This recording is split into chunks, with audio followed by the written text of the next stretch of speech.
Jadi tema kita balaghah Qur'ani, tidak parsial. Sebagai ilmu, balaghah lahir dari Al-Qur'an. Yang dimaksud balaghah lahir dari Al-Qur'an, balaghah sebagai ilmu. Sebelum turun Al-Qur'an, balaghah udah ada. Bahkan balaghah merupakan keterampilan puncak berbahasa bangsa Arab yang mendorong kemudian lahir mukjizat Nabi dalam bentuk bahasa untuk mengalahkan itu gitu. Balaghah sebagai ilmu kemudian terformulasikan menjadi 3 disiplin ilmu. Ada namanya bayan, ada namanya ma'ani, ada namanya badi. Lalu dalam memahami Al-Quran, maka balaghah tak bisa dipisahkan dengannya. Dengan demikian, dimaksud balaghah Qur'ani adalah balaghah yang berorientasi dan bertujuan kepada memahami Al-Quran. Fungsi sentral Al-Quran hidayah. Hidayah adalah petunjuk. Petunjuk realnya, konkretnya, itu lihat. Ada peta lokasi. Kalau diundang ada resepsi, kita tak tahu alamat, maka diberi peta lokasi, ya atau tidak? Terasa apa tidak bahwa peta lokasi tempat acara itu berfungsi sebagai petunjuk? Ada perapatan belok kanan. Nanti ada swalayan masuk, ada gak. Kan kurang lebih begitu. Itu dia makna hidayah di dalam Al-Quran. Tuh gitu makna hidayah. Benar-benar tak lebih dan tak kurang. Peta jalan menuju Allah tuh. Bisa sampai ke Allah tanpa Al-Quran. Orang petunjuknya, peta jalannya, lokasinya ada di Al-Quran. Objek kajian balaghah kita adalah Al-Quran. Pertanyaan, bahasa Al-Quran apa? Bahasa Arab. Fungsi Al-Quran apa? Hidayah. Hidayah tadi sudah digambarkan petunjuk. Bahkan fungsinya yang lain adalah juga mukjizat. Ketika Al-Quran kita yakini sebagai hidayah, fungsi sentralnya, hidayah adalah pemberi petunjuk, jalan baik dalam artian lahiriah maupun batiniah. Dan bahasanya adalah bahasa Arab, pertanyaan akarnya, bisa Al-Quran berfungsi sebagai petunjuk, hidayah. Kalau bahasanya tidak dipaham. Maka di situ kita bisa menyimpulkan, oh kalau begitu dalam rangka memfungsikan Al-Quran sebagai hidayah yang real dalam kehidupan keseharian kita sebagai mukmin muslim, harus paham bahasanya. Harus paham bahasanya perlu ilmu. Antara ilmu-ilmu bahasa yang berkaitan dengan memahami Al-Quran yaitu balaghah. Baru kemudian ingin memberikan gambaran tentang ilmu-ilmu bahasa Arab. Nah itu dia. Yang pertama sorof. Studi tentang kata. Kata saja. Hanya dengan sorof dipastikan oleh para ulama kita tidak mampu menangkap hidayah dalam Al-Quran. Yang kedua nahu. Tuh. Sorof plus nahu itu belum mampu. Kenapa? Karena nahu itu medannya terbatas. Apa itu terbatasnya? Hubungan antara kata dan kata. Sementara Al-Quran kan bukan hanya sebatas kata. Oleh karena itu kemudian lahir yang ketiga, balaghah. Balaghah ini yang bukan saja medan kajiannya sebatas kata atau kalimat, nahu, tarkib, tetapi hubungan antara satu kalimat dengan kalimat yang lain. Bahkan bukan cuma sekedar hubungan antara kalimat satu dengan kalimat lain, tetapi nanti juga akan kita sampai bahwa itu balaghah itu ma'ani dari makna. Yang mampu menembus makna di balik lafaz, kata dalam ayat-ayat Al-Quran, itu cuma balaghah. Balaghah dimaksud adalah ma'ani. Ma'ani jamak dari kata makna. Makna itu sebenarnya hidayah. Makna itu hidayah. Diungkap oleh balaghah. Esensinya sebuah kata, lafaz, atau struktur kalimat. Esensinya adalah makna. Makna itulah sebenarnya substansi hidayah sebagai fungsi sentral Al-Quran. Oke, sekarang kita fokus ke balaghah. Ini dia balaghah. Yang bahasa saya tadi agak parsial. Ada bayan, ada ma'ani, ada badi. Bayan dulu di kelas sudah kita pelajari. Ada tasbih, ada majaz, ada kinayah. Terus ma'ani juga ada kalam, khobar, insya. Ada qasar, ada wasal, fasal, ada ijaz. Kemudian juga ada badi. Ada muhassinat lafziyah, ada muhassinat maknawiyah. Baik bayan, itu esensinya adalah tentang makna. Badi juga indah, ada tentang makna. Apalagi ma'ani, tentang makna. Karena memang maknanya itu sendiri adalah ma'ani, maknanya ya makna. Atas dasar itulah, maka kemudian saya memberanikan diri, induk ilmu balaghah itu ma'ani. Nanti kita masuk ke ma'ani. Bukan berarti yang lain tidak penting, tetapi kajian yang lebih dalam memang rupanya Al-Quran esensinya itu makna, bukan lafaz. Apalagi sasaran tembak balaghah dari setiap lafaz dalam ayat Al-Quran itu maknanya. Maka kemudian ada ilmu namanya tafsir. Tafsir itu adalah menjelaskan apa? Menjelaskan makna. Apa itu makna? Makna itu maksud. Bahkan tafsir itu sendiri artinya al-kashfu, mengungkap. Nah, makna itu jamaknya ma'ani. Yang mampu menangkap makna sebagai substansi atau esensi sebuah susunan kata, itu ada ilmunya. Namanya ilmu ma'ani. Nah, ini dia gambaran. Gambaran induk balaghah tuh ma'ani. Apa sebab?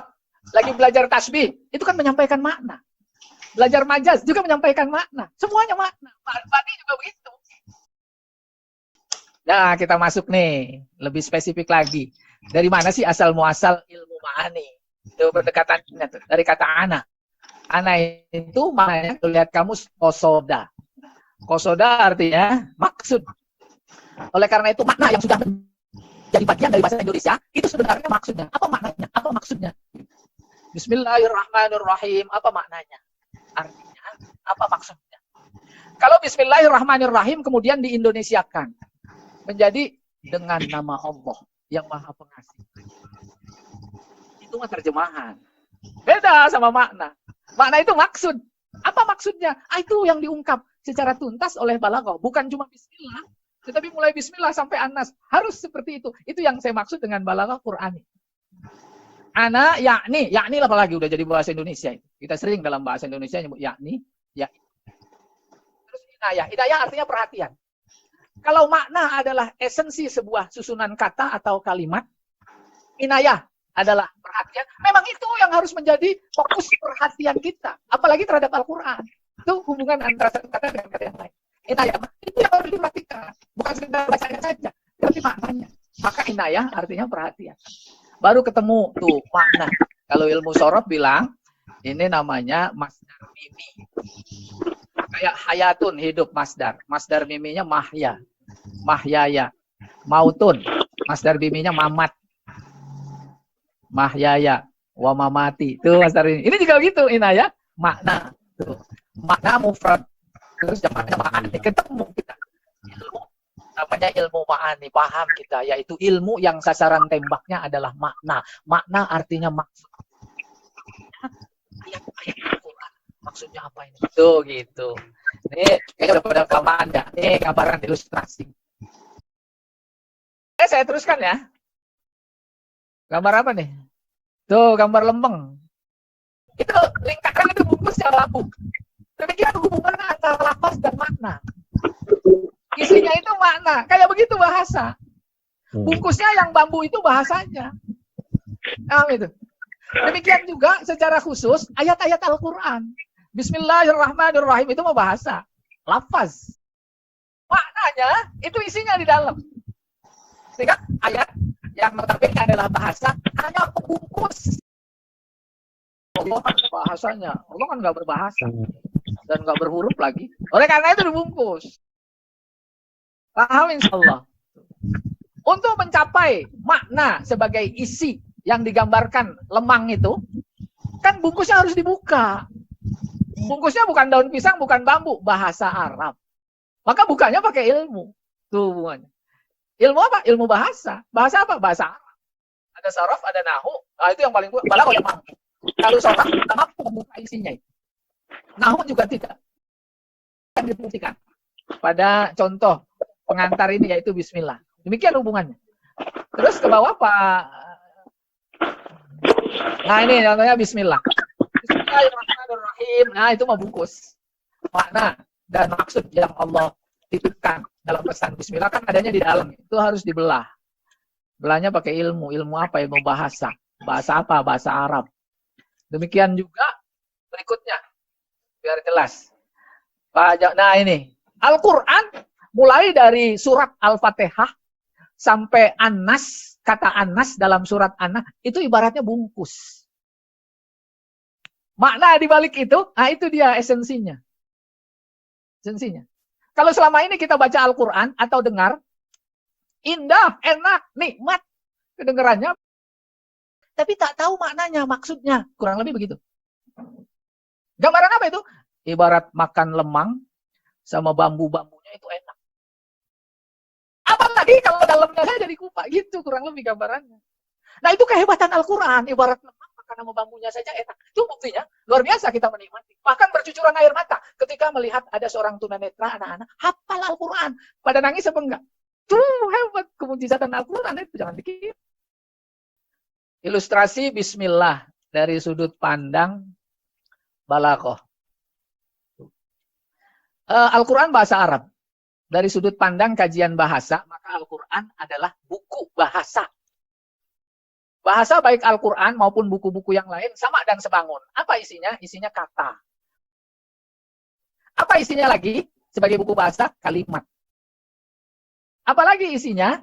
Isinya adalah paragraf-paragraf. Itu Al-Quran. Sama dengan buku yang lain. Al-Quran sebagai buku bahasa. Ada paragraf. Paragraf 1 dengan 2, apa hubungannya? Gitu kurang lebih. Sehingga dalam ilmu Al-Quran, ada namanya ilmu munasabat. Apa hubungan Al-Fatihah dengan Al-Baqarah? Apa hubungan Al-Baqarah sama Ali Imran? Dan seterusnya. Hubungan Al-Fatihah dengan surat An-Nas. Sehingga seorang pakar, namanya Mustafa Sadiq Rafi'i, dia berkata, Al-Fatihah cerita tentang manusia. Maka An-Nas itu tentang manusia.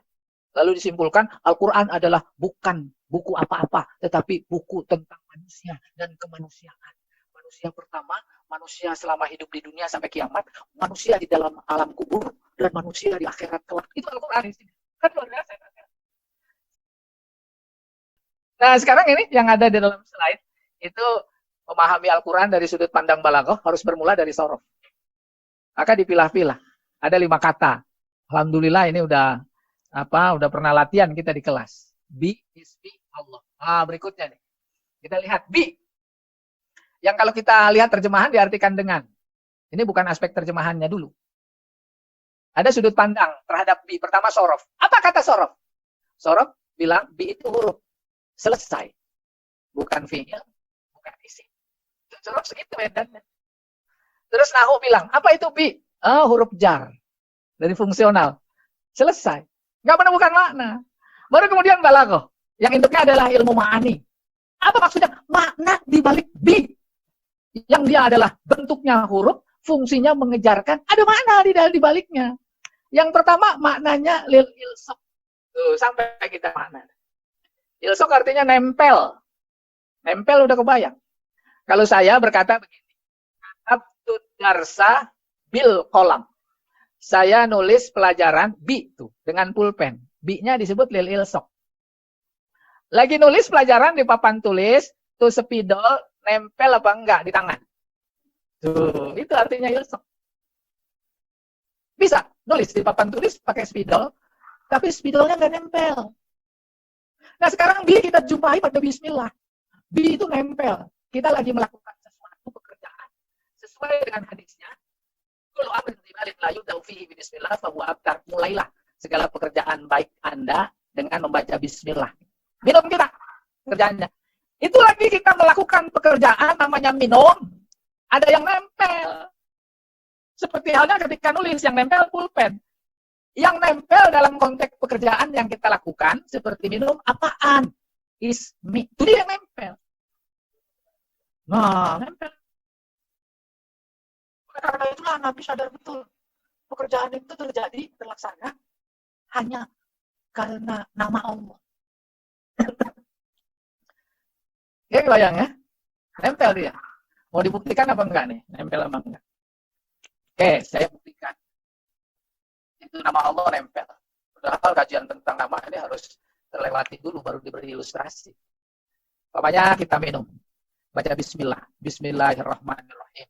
Di situ ada nempel nama Allah. Ada susah rupanya. Pertanyaannya begini, membuktikan bahwa itu nama Allah nempel. Bisa minum kalau nggak ada air. Air siapa yang bikin? Tuh, nempel itu. Nempel itu, Allah nempel di air. Allah nempel di tenaga kita. Oke, air ada. Tapi nggak ada keinginan minum. Bisa minum. Yang ngasih keinginan siapa? Itu nempel itu. Oke dah. Ada air. Ada keinginan. Tapi kata dokter, jangan minum. Bahaya. Bisa minum. Nggak bisa, kenapa? Karena nggak sehat. Sehat siapa yang ngasih? Kayak begitu dimaksudnya ilsaq, nempel. Semua pekerjaan nempel. Dan alam semesta selain dirinya, itu memang bagian dari tanda-tanda kebesaran Allah. Tandanya itu kan. Jadi bi itu lil ilsaq artinya nempel. Apaan yang nempel? Nama Allah. Yang disebut memang nama. Ketika disebut nama itu adalah zat. Maka gampangnya Allah nempel. Kayak model kita nulis di papan tulis, itu spidol nempel di tangan. Kayak begitu. Yang kedua, sudut pandang balaghah, yakni ma'ani. Ba itu lil isti'anah. Isti'anah artinya minta tolong. Bisa kita melakukan sesuatu tanpa pertolongan Allah. Gitu. Semuanya atas pertolongan Allah. Nah, itulah dia sedikit ilustrasi. Analisis sharaf, nahu, dan ma'ani dalam bismillah. Saya mau teruskan tentang isim. Tadi kan bi. Saya tanya, isim artinya apa sih? Isim yang kita kenal artinya nama. Padahal bukan nama artinya. Artinya nama, itu mah udah arti matang. Gitu. Jadi arti sebenarnya apa? Tuh, diurai menurut sharaf. Dia asal katanya wasama. Wasama itu artinya tanda. Kan? Tanda. Pamannya bayi lahir. Udah ada namanya belum? Belum. Terus dikasih nama. Ahmad. Nah, nama itu adalah tanda. Coba kalau nggak dikasih nama, bagaimana manggilnya? Kagak ada tandanya. Dipanggil, oi. Pada nengok semua. Tuh, isim artinya tanda. Dalam hidup kita, ada benda yang nggak ada namanya. Semua ada namanya. Semua ada tandanya. Baru kemudian isim itu artinya nama. Nama itu artinya tanda. Ada tangan, ada kaki, ada hidung, ada kuping. Dan semuanya nggak usah disebutkan, ada kepala. Itu kemudian jadi nama. Sebenarnya artinya tanda. Saya tulis di papan tulis, Yadun. Terus kalimat itu saya ambil. Saya tempel di tangan. Maka jadi tangan itu namanya Yadun. Gitu bahasanya. Ada kaidah bahasa berbunyi begini. Likullis min lahu musamma. Setiap nama pasti ada benda. Setiap benda pasti ada nama. Itu hubungan antara nama dan benda. Pertanyaannya, nama sama benda berpisah apa bersatu? Bersatu. Boleh. Saya tulis nih di papan tulis bulan, itu nama. Bendanya di mana? Di langit. Nah, jangan salah ini dalam memahami bismillah. Luar biasa pentingnya. Apa kesimpulannya? Kesimpulannya, nama sama benda berpisah. Dan dikira bersatu. Tuh, karena salah persepsi bersatu, nanti ketika memahami nama Allah, apa enggak sesat itu? Gitu kurang lebih. Muhammad Abdu dalam tafsirnya memberikan ilustrasi bahwa nama dan benda itu berpisah begini. Umpamanya kita zikir. Zikirnya menyebut kata air. Air kan nama tuh. Air 1000 kali. Hilang gak rasa haus? Gak hilang. Kenapa? Karena berpisah. Kita ganti zikirnya. Api. Angus gak lidah? Gak bisa. Kesimpulan apa menurut bahasanya? Ciptaan Allah, selain dirinya, yang namanya makhluk, itu punya nama. Dan nama dengan bendanya, pada wilayah ciptaan Allah, itu berpisah. Berpisah. Apa yang hendak disampaikan oleh balaghah? Oleh ilmu? Jangan bayangkan ketika Anda menyebut nama Allah dalam zikir, seperti Anda menyebut air dalam. Kalau zikirnya nyebutnya air, itu nggak akan hilang rasa haus karena berpisah. Tapi jangan bayangkan kayak begitu ketika kita berzikir menyebut nama Allah. Ya Rahman, Ya Rahim, Ya Wadud, Ya Syakur. Tuh, itu dia. Pentingnya makna yang ditembus oleh balaghah. Nah, itu. Oleh karena itu ketika Nabi menyuruh kita melakukan sesuatu dengan membaca bismillah, baknya tadi lil ilsaq, baknya lil isti'anah, emang benar-benar nempel. Yang nempel apa? Bukan cuma nama, tapi zatnya. Karena antara nama dan zat bagi Allah gak bisa dipisahkan. Namanya adalah zatnya. Tuh gitu. Minum apa? Minum air. Bisa minum, kalau nggak ada air nggak bisa. Air siapa yang buat? Allah. Itu namanya nempel. Itu kata isim. Lalu menurut apa itu? Sorof yang berikutnya sam dari sama. Isim dari sama. Sama artinya tinggi. Sama artinya tinggi. Apa hubungannya dengan nama? Nama itu membuat seseorang. Nah, baru kemudian menurut nahu. Dia majrur biasa, bismi majrur. Udah nahu selesai. Tapi giliran ma'ani tadi sudah nih. Likul ismin lahu musamma. Setiap nama ada benda musamma yang dinamai.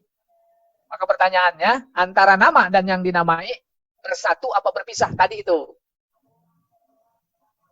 Nah, akhirnya sampai pada titik ini kita harus memaknai bismillah bukan dengan nama Allah. Akan tetapi artinya maknanya yang benar adalah atas nama Allah. Bismillah. Bukan dengan nama Allah. Sebab kesannya menjadi berbeda. Kalau Nabi menyuruh kita melakukan sesuatu perbuatan, umpamanya minum, pakai baca bismillah, maka saat kita minum baca bismillah dalam hati, aku minum atas nama Allah. Bukan atas nama keinginan, bukan atas nama yang lain. Kenapa harus begitu? Sebab semuanya kan serba dari Allah. Enak-enaknya kamu minum. Bukan atas namaku. Gitu kurang lebih. Coba perhatikan. Ketika Allah memulai surat-suratnya di dalam Al-Quran pakai bismillah. Kan maknanya itu, dia berkata kepada Nabi, Muhammad, baca itu ayat Al-Quran. Itu ayatku, bukan ayatmu. Karena itu bacalah atas namaku. Kayak begitu, makna bismillah. Maka perbuatan-perbuatan yang bertentangan dengan syariat, termasuk kotor lah gitu, tuh kita dilarang. Melakukannya pakai baca bismillah. Keluar dari masjid, cari sendal yang bagus, sendal orang. Terus ketemu, diambil. Pantas pakai bismillah. Masa mengatasnamakan Allah? Allah zat yang maha baik. Perbuatannya nggak baik pakai atas nama dia. Kan rasional sekali. Nah, demikian ismullah. Nama Allah sekarang. Namanya adalah zatnya. Nama Allah ada 99. Apa berarti Allah 99? Nah, kagak. Itu kan perdebatan teologis yang klasik. Yang diserang oleh Mu'tazilah kepada Sunni. Tidak. Tidak demikian maknanya. Dia tetap satu. Maknanya, namanya adalah sifat-sifatnya. Ada si A, dia guru. Pada saat yang sama dia tukang ojek. Pada saat yang sama dia juga insinyur tukang. Itu kan tetap saja dianya satu. Wallahu a'lam bishawab. Udah Mal, tambahannya Mal ya. Nanti kita terusin tuh tentang Allah. Baik. Ya, silakan. Ustaz masih bingung dengan balago dan tafsir. Itu perbedaan dan persamaannya apa Ustaz? Nah, kalau tafsir pekerjaan. Kalau balago alat. Kita mau menafsirkan Al-Quran pakai alat. Gitu kan? Apa alatnya? Balago dalam konteks ini. Padahal banyak ilmu-ilmu tafsir yang lain. Dalam konteks ini, balago sebagai alat. Karena itu ilmu-ilmu bahasa Arab yang tadi ada sekian itu, kategorinya ilmu alat. Apakah ilmu balaghah ini juga terjadi ikhtilaf, perbedaan-perbedaan seperti halnya bagaimana kita mengupas suatu hukum, suatu fikih? Sangat. Basic balaghah adalah bagian dari kajian sastra. Sastra itu perasaan. Syair, syu'ur, itu perasaan. Sangat terjadi. Tetapi biasa, seperti halnya khilafiyah, urusan yang lain. Tidak dari A sampai Z khilafiyah tidak. Tapi ada sebagian kecil saja. Mau saya beri contoh. Umpamanya begini. Insya Allah nyambung pelajaran di kelas. Di dalam Al-Quran ada amr, perintah. Al-aslu fil amri lil wujub. Perintah itu makna dasarnya menunjukkan wajib. Ya. Tapi kata ilmu balaghah dan para ulama, tidak semua amr di dalam Al-Quran itu menunjukkan wajib. Ya. Maka keluar dari makna sebenarnya. Ketemu kita contoh dalam ayat. Ya ma'syarul jinni wal insi. Ini istata'tum an tanfuzu min aqtaris samawati wal ardi. Fanfuzu. Amr bukan? Amr. Wahai golongan jin dan manusia. Kalau kalian mampu menembus langit dan bumi, tembuslah. Kalau dalam tafsir klasik, zaman kuda gigit besi, itu perintah, amr, namanya litakjiz. Takjiz artinya melemahkan. Karena budaya, pikiran, teknologi pada saat itu mengatakan tidak mungkin mampu terbang. Tuh, untuk melemahkan. Tapi dalam kondisi sekarang, zaman teknologi, ilmu pengetahuan, itu bukan litakjiz. Orang udah pada mampu. luar angkasa. Apa kalau begitu maknanya? Lil ighra. Untuk mendorong. Ighra. Ighra itu artinya memberi stimulan, mendorong. Nah, itu kan berkembang. Tafsir secara umum memang berkembang. Mayamal misqala dzarrah. Dzarrah dulu kan biji sawi. Sekarang udah atom, ada lagi yang lebih kecil gitu kurang lebih. Iya, apalagi balaghah. Baiklah, kurang lebih itu dulu. Billahi taufik wal hidayah. Assalamualaikum warahmatullahi wabarakatuh.